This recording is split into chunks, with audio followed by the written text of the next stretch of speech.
pencarian terhadap anggota komunitas pecinta alam bernama Ramandika Noptiopareri yang hilang terseret arus pantai Dobelsik akhirnya membuahkan hasil pada Selasa 19 Desember. Sayangnya pemuda itu ditemukan sudah tak bernyawa.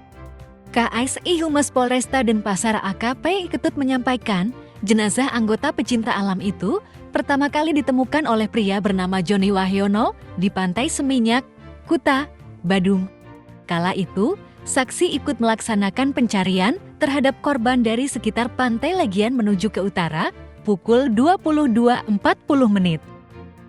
Beberapa saat kemudian, saksi melihat adanya jenazah mengapung sekitar 1 meter dari bibir Pantai Seminyak, tepatnya sebelah selatan Tsunami Shelter berisi patung Arjuna. Sehingga, Joni menginformasikan kepada rekan-rekan regu pencarian bahwa ada mayat yang ditemukan. Lalu, saksi bersama petugas BPB di Badung serta teman korban kembali ke lokasi penemuan. Setelah dicek, teman maupun pihak keluarga memastikan bahwa sosok itu adalah Ramandika.